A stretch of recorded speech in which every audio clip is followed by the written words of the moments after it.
Horsens Gymnasium besøgte, og I så udstillingen. Jeg viste jer den store skildpadde. Jeg fortalte jer om de vulkanske askelag og om vores jordlag, og om hvordan de bærer beviset for en verden for længe siden. Sporene er der endnu, de ligger i Nordatlanten, Islands vulkanisme, Færøernes vulkanmassiv. For længe siden så verden sådan her ud. Danmark var havbund. Vi har en vigtig geologisk grænse liggende i basen af Molaget. Det er overgangen mellem Paleocæn og Eocæn. Der er hypertermer. Der er en global opvarmning kaldet PETM. Den lagde grunden for, at planteverdenen kom massivt frem. Vulkanske landbrugere gjorde, at det kunne migrere. Vi kalder det den Arcto-Tertiære flora, der etablerer sig på jordkloden.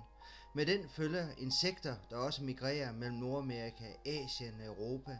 Insekter, vi kan genkende direkte til den verden, vi har i dag.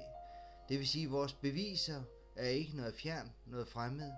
Det er noget, der hænger sammen med den verden, vi har i dag, der også måske er underlagt en global opvarmning, drevet af kuldioxid. Med insekterne fulgte der fugle.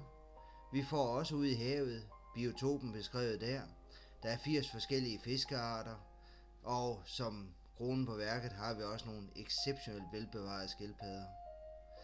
Tager vi ud på Fur, som vi gjorde, så er der mulighed for at opleve øen.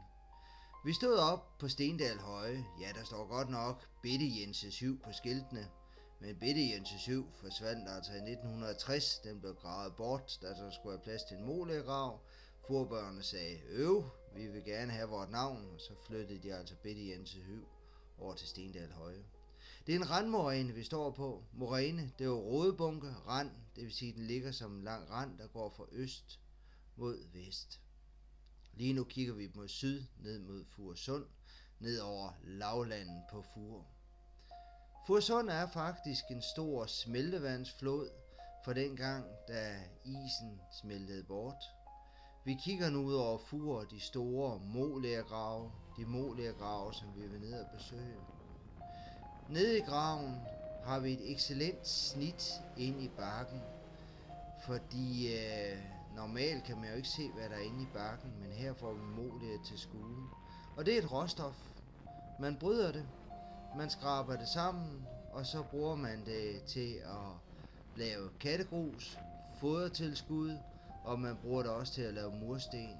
Når man brænder murstenene, så bliver de ræve røde, og så kan man jo lige så godt bruge fejlbrændinger til at lave vej af, for så forurener man ikke sit råstof, hvis der smutter lidt med. Så det er altså den røde farve, det er brændt mursten.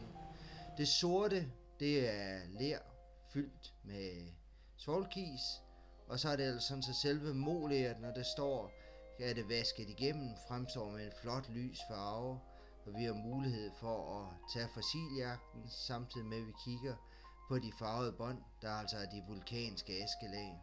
Der er over 200 af dem, og de er nummereret, skulle man have lyst til at studere det. Molegraven, den er ejet af Skamol, der er Molin i fællesskab, og de siger vær velkommen. Vi må godt gå ned og tage os en lille fossiljagt. Moleret er jo, som jeg beskrev for jer, som en geologisk bog, på grund af det massive iltsvind, der herskede i vandet for længe siden, dengang da det blev afsat, det var så for 55 millioner år siden. Ja, så er det, at moleret ligger der, så vi kan splitte det. Vi kan simpelthen gå på jagt efter fortiden, finde flere beviser på, hvordan den globale opvarmning, hvordan den kraftige vulkanisme var med til at præge verden, og hvordan livet det simpelthen bare indrettede sig, det flyttede sig, det tilpassede sig, fordi det fik tid, og det fik plads. Når vi jagter, ja, så kan man være heldig at finde en velbevaret fisk, en guldlaks, hvis man altså lige har held med sig. En del af jer fandt kropolit, forstenet fiskelort.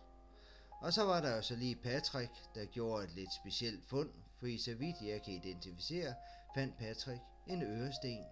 Det skal vi så lige have Dr. Niels Bunde til at bekræfte, inden den er helt i skabet. Men Skulle jeg træde de her 55 millioner år tilbage i tiden og fortælle jer, hvad Danmark er, så vil jeg fortælle jer, at Danmark var et algefyldt hav. Vi var havbunden. Ned mod syd foregår der noget, der skubber landmasserne op. Faktisk er det sådan, så... Jo. Og så er det, vi skal til vulkanudbruddet. fordi den algefyldte lille dam her kunne faktisk godt være Molagerhavet. Og når jeg nu om lidt tænder op for vores vulkanforsøg, kunne det faktisk være den drastiske vulkanisme, der for 55 millioner år siden sendte enorme askeskyer ud over hele Nordeuropa. Og fordi Molager simpelthen er et iltsvagt miljø, et sted hvor der ikke sker noget nede på havbunden, så bliver også askelagene bevaret sammen med fossilerne. Det tekniske navn er en diatomit, en leret diatomit med vulkanske askelag. Vi siger, det er afsat under neritiske forhold. Det betyder, at vi er sådan ude på halvdybt vand, og så mangler der ilt i vandsøjlen.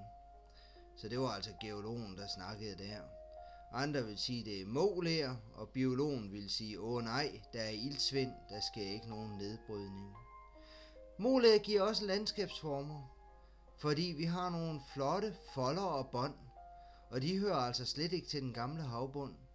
De hører til den tid, hvor istiden, sådan startende for 25.000 år siden, sluttende for 10.000 år siden, altså sidste del af sidste istid, den vi kalder Vejsel. Og det er altså simpelthen der, hvor at det danske landskab bliver formet, bakker og dal kommer til, og her kan vi altså kigge ind i arkitekturen, hvordan istidsformer ser ud. Ser vi det fra siden, folder det drastisk rundt. Ser vi det i langsgående snit, ser vi ikke folderne, der ser vi kun askelagene. Det var så historien om Fur, historien om Horsens Gymnasium, der besøgte os på en smuk